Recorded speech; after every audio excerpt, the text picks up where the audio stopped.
Netflix's The Beast in Me is a slow-burning, psychologically dense thriller that thrives on tension, ambiguity, and the unspoken. The series follows Aggie Wiggs, a sharp-witted but emotionally volatile author, as she becomes entangled in a dangerous game with Nile Jarvis, a man whose cold, calculating demeanor masks something far more sinister. The story unfolds like a literary puzzle, where every conversation is a power play and every glance carries the weight of a hidden agenda. Claire Danes, as Aggie Wiggs, is nothing short of extraordinary. She doesn't just play Aggie, she embodies her. Danes channels Aggie's anger, disdain, and anxiety with a rawness that feels almost invasive, like you're witnessing something you shouldn't. Her performance is a symphony of micro-expressions, the way her lips tighten when she's holding back, the way her eyes dart when she's calculating her next move, the way her voice cracks when she's on the verge of unraveling. It's a tour de force that reminds us why Danes is one of the best in the business. What's fascinating is how Danes makes Aggie both repulsive and magnetic. You root for her even when she's at her most unlikable, because Danes ensures you understand her, flaws, fears, and all. If Danes is the storm, Rhys is the calm before the apocalypse. As Nile Jarvis, Rhys delivers a performance that's visceral, cold, and unsettlingly precise. Nile isn't your typical villain. He's an obnoxious, calculating asshole who operates on a different moral frequency. Rhys plays him with a chilling detachment, making Nile feel less like a character and more like a force of nature. The brilliance of Rhys's performance lies in his ability to make Nile terrifyingly human. He's not a monster.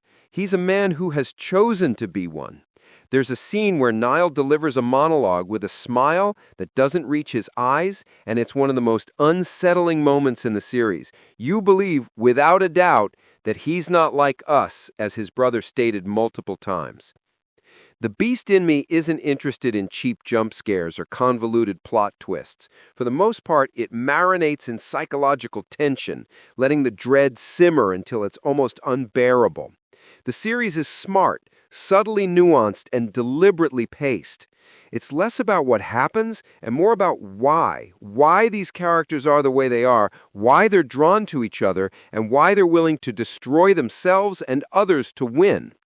The dialogue is sharp, filled with double meanings and verbal sparring that feels like a chess match. Every interaction between Aggie and Nile is a battle of wits, and the series thrives on their toxic, intoxicating dynamic.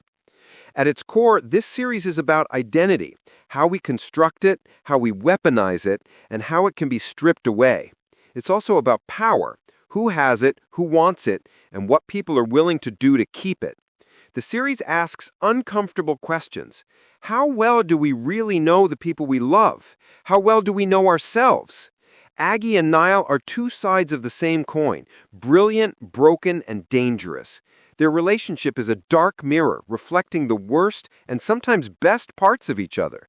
The series doesn't just explore their external conflicts, it dives into the wars they wage within themselves. The Beast in Me isn't for everyone.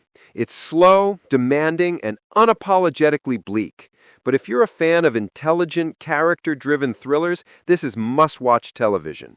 Claire Danes and Rhys delivered two of the best performances of the year, and their electric, volatile chemistry is the heart of the show. The series leaves you with a gnawing sense of unease, not because of what you've seen, but because of what it makes you feel. It's a masterclass in psychological storytelling, and it haunts you long after the screen fades to black. Rating, 9 out of 10. A brilliant, brutal exploration of the monsters we hide and the ones we embrace.